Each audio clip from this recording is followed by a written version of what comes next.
Kita akan bawakan segmen soal wang dan kali ini topik yang pastinya dinanti-nantikan. Sebab apa? Sebab ianya trend terkini dan juga anda mungkin antara yang menggunakan konsep ini dalam sistem kewangan anda, iaitu beli dahulu, bayar kemudian. Kalau dulu kan, kita kalau nak shopping ataupun beli barang harian, berbelanja barang mingguan ni, kita akan tunggu promosi, kita akan tunggu mungkin pesta jualan gudang dan sebagainya. Tapi bergerak dengan peredaran zaman sekarang ini, segalanya melalui e-dagang, kita tak dapat lari dengan konsep beli dulu bayar kemudian. Terutama sekali musim PKP yang mungkin kadang-kadang poket kering dah ni tapi masih lagi nak berbelanja. Jadi ini antara konsep yang diketengahkan oleh kebanyakan sistem e-dagang. Bagaimana pula anda, pemahaman anda tentang konsep ini? Kita akan perhalusi bersama dengan tetamu kita secara maya saja kita dapat bawakan bersama dengan anda. InsyaAllah objektifnya akan sampai. Profesor Dr. Nur Azman Ali, pensyarah Sekolah Perniagaan dan Ekonomi UPM. Assalamualaikum Doktor. Waalaikumsalam, Anim. Doktor, terima kasih bersama dengan kami dan pastinya kita harapkan kita dapat perhalusi satu persatu Doktor ya. Tapi sebelum tu Doktor, jom sama-sama kita nak bawa Doktor dan juga penonton-penonton di luar sana untuk saksikan orang ramai ni tahu ke tidak sebenarnya konsep beli dulu bayar kemudian. Saksikan.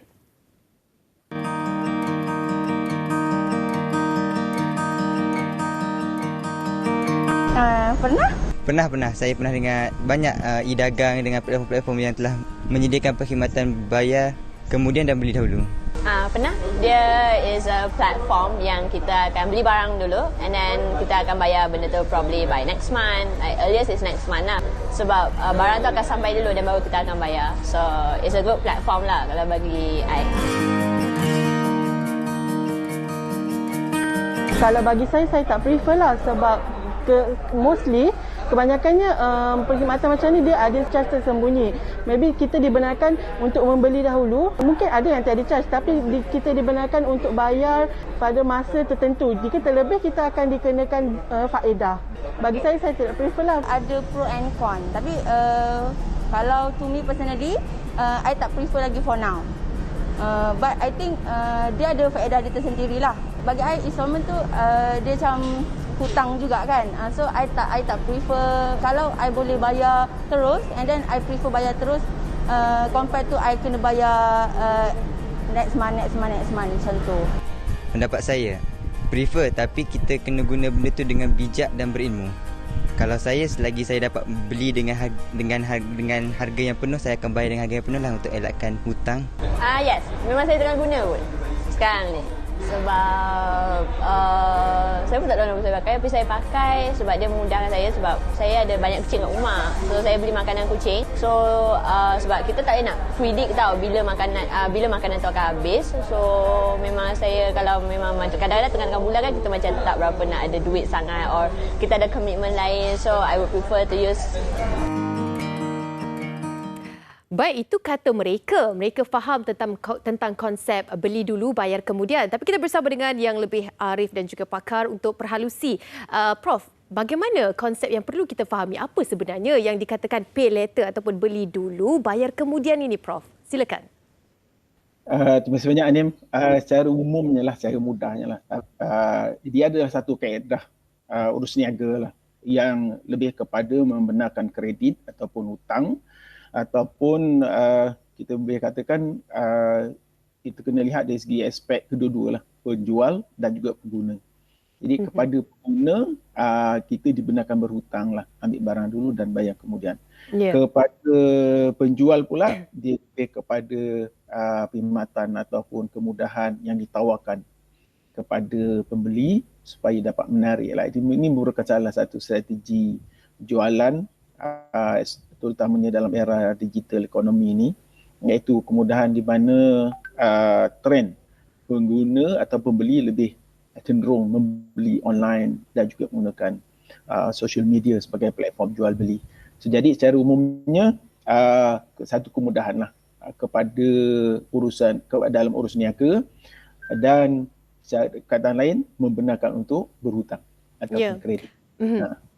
kita melihat bayaran ansuran ini memang menjadi pilihan daripada dahulu lagi dalam sistem kewangan kita. Tetapi kalau mungkin dahulu kala, contohlah kredit kad dan sebagainya, ini melibatkan penyata dan juga ada kredibiliti ataupun kemampuan seseorang itu yang menyebabkan dia boleh menggunakan kad kredit. Tapi kini bila kita menggunakan platform e-dagang, kita melihat rata-rata yang sangat mudah untuk mereka melakukan bayaran ansuran. Jadi apa kesannya terhadap sistem kewangan individu tersebut jika memilih untuk menggunakan konsep ini? Adakah ianya dapat memberi impak yang baik ataupun sebaliknya, Prof? Silakan. Untuk jawab soalan tu, kita bergantung kepada dua asas utama dalam pengurusan kewangan. Yang pertama, pembeli, dari segi pembeli lah, dia kena tahu kedudukan kewangan dia. Dia kena mahir, dia kena betul-betul faham, dia kena betul-betul mampu menilai kedudukan kewangan dia. Sama dia kedudukan kewangan dia sedang kukuh, sedang baik ataupun tahap keberhutangan dia setakat mana dan sebagainya. Itu pertama tentang kedudukan kewangan dia. Setiap individu, setiap keluarga lah kita kata, kena tahu kedudukan kewangan masing-masing. Sama ada kita keadaan keberhutangan yang tinggi ataupun kita ada punya cash flow ataupun tidak, ataupun bagaimana tentang komitmen sedia ada ataupun tahap hutang sedia ada. Yang kedua tentang perancangan kewangan. Perancangan kewangan ni maknanya macam mana kita merancang masa depan. Sesingkat-singkat tempoh seminggu, tempoh sebulan, tempoh 3 bulan, itu semua kena ada perancangan kewangan. Perancangan kewangan ni ada dua aspek. Yang pertama dari segi aspek pendapatan. Pendapatan macam mana kita boleh pastikan kita akan ada income akan masuk. Sebab kita berhutang, tadi kita dah kata tadi, pay later ni mana kita berhutang. Make sure bila sampai masa kita kena bayar, kita ada duit. Kena ada duit. Kalau tak, sudah tentu adanya unsur-unsur penalti, unsur-unsur tindakan undang-undang dan sebagainya. Kita tak nak. Jangan sampai kita bermasalah lah dengan keberhutangan ni. Dan yang kedua dari segi aspek perancangan pendapatan. Yang kedua dari segi aspek disiplin kemampuan membayar. Ada orang dia ada duit boleh bayar, tapi dari segi disiplin dia ambil keputusan untuk tangguh. Walhal dia boleh bayar cash. Walhal dia boleh bayar tempoh yang ditentukan supaya kita ikut kepada perjanjian ataupun terms, terma yang ditetapkan. Buy now, pay later, kadang sebulan, kadang 3 bulan, kadang 6 bulan. Kena dari segi perancangan kewangan kita kena disiplin diri kita yang kita akan ikut kepada perjanjian, peraturan, terma dan sebagainya. Jangan sampai kita melibatkan diri kita kepada permasalahan yang lebih besar dari segi kedudukan kewangan. Baik. Prof, bila kita melihat kepada keadaan sekarang ni, kadang-kadang bahan ataupun barang mingguan pun kita menggunakan konsep beli dulu bayar kemudian ni kan. Jadi bila seseorang itu terlibat dalam konsep ini dalam sistem kewangannya, macam kalau kita bergantung kepada bank, mungkin nama kita kalau tak bayar akan diletakkan dalam list yang tertentu dan sebagainya. Tapi kalau di konsep e-dagang ini, bagaimana? Mungkin seseorang itu sampai satu masa kadang-kadang hutang sampai beratus-ratus ataupun ribuan cecahnya sebulan. Tapi mereka tak mampu bayar pada saat yang perlu dibayar. Adakah nama kita juga akan di blacklist dalam mana-mana platform? Terima kasih Anim. Saya respon dari segi dua aspek. Yang pertama dari segi aspek individu lah, aspek pengguna. Pengguna kena cerdik, pandai menilai keperluan dalam urusan membeli, membezakan antara keperluan dengan kehendak. Bahasa Inggeris kita panggil needs and wants lah. Saya bagi contoh mudah lah. Sekarang ni handphone ni consider keperluan dah sekarang ni. Itu keperluan untuk beli handphone misalnya. Contoh online dan pergi kedai beli dan sebagainya. Tapi kehendak kita sebab handphone ni kalau kata jurang harga dia ketara. Ada yang 600 pun kita dah boleh beli handphone. Ada sampai 6,000 pun ada. So itu sama ada kita nak beli jenama yang macam mana, ada spesifikasi yang macam mana. Itu adalah kehendak. Jadi pengguna kena bijak menilai sama ada dia membeli, ambil keputusan membeli dengan secara kredit ni, ia merupakan keperluan. Kalau tak beli tak boleh. Kalau misalnya makanan, misalnya benda-benda asas, itu kita panggil keperluan. Kehendak kita boleh timbang kedudukan. Saya balik kepada pertimbangan kedudukan kewangan kita tadi. Kalau kedudukan kewangan kita baik, kukuh, dan kita boleh merancang dengan baik, tak ada masalah. Beli jenama yang mahal, makan makanan yang Dia ukur di badan sendirilah. Prof, kita boleh lihat kepada kemampuan kita. Prof, mungkin Prof boleh sentuh juga macam kita beli barang makanan kan. Contohnya setiap minggu kita beli barang makanan. Tapi kita hutang, bayar 3 kali. Tapi tak sampai 2 hari makanan dah masuk dalam perut dah tu. Kita dah bagi kepada keluarga, anak-anak sebagainya kan. Ada pandangan tak? Kita nak minta pandangan sikit tentang konsep ini. Adakah sesuai untuk kita guna pakai dalam keluarga kita untuk konsep beli dulu bayar kemudian ni? Dari segi ialah kalau nak tanya dari segi hukum kena bincang yang lebih orang yang lebih arif lah dari segi hukum kalau dikata hukum. Tapi dari segi yang macam kita kata tadi, transaksi jual beli ada terma. Kalau memang dibenarkan, ambil dulu bayar kemudian, tak ada masalah pada saya. Tapi balik kepada asas, keperluan, kehendak, kedudukan kewangan, disiplin, boleh bayar balik dan sebagainya. Yang kedua tadi Anim ada sebut tentang kedudukan keberhutangan tadi. Memang ada satu kita panggil general guideline lah. Ada yang kata 55%, ada yang kata 60%. Okay, lebih kurang range itulah saya kata. Iaitu jangan sampai kita dalam keadaan keberhutangan lebih daripada 60%. 60% daripada kemampuan kita bayar balik, daripada pendapatan kita dan sebagainya. Dan kalau lebih daripada 50%, kita takut ada keperluan asas yang kita tidak boleh berhutang lagi, kita tersangkut kat situ. Setuju. Prof, ada juga Prof yang memilih untuk menggunakan konsep ini disebabkan ada potongan. Macam contohnya ada satu aplikasi yang menawarkan potongan 25% jika anda menggunakan konsep pay later, beli dulu bayar kemudian ni. Jadi itu juga adalah satu tarikan bagi kita yang kadang-kadang ada je cash nak bagi ni, nak bayar.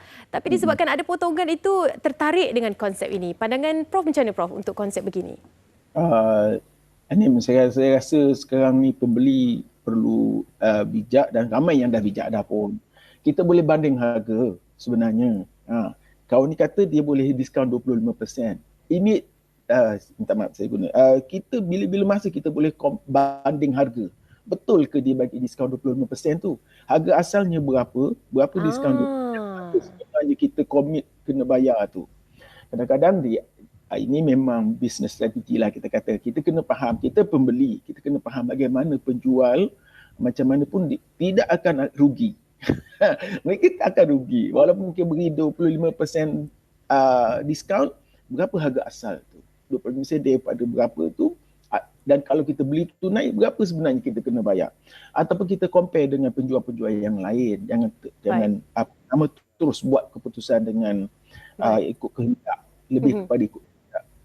Ambil kasih sikit untuk live. Sekarang kita ada platform ni dia. Okay? Kita boleh compare harga sebelah-sebelah. Okay? Betul. Tengok perbandingan harga tu memang terletak pada hak kita sebagai pengguna untuk menilai kan.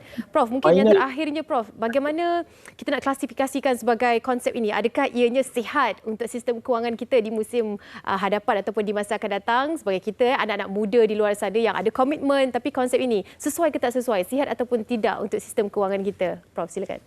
Saya balik kepada asasnya saya tekankan tadi. Kalau kedudukan kewangan kita baik, kita mampu merancang pembelanjaan dan pendapatan kewangan kita dengan jelas, dan memang ini merupakan satu kemudahan kepada kita, tak ada masalah. Ini satu perkara yang baik. Dan juga saya juga suka ingin melihat dari segi peniaga lah, penjual.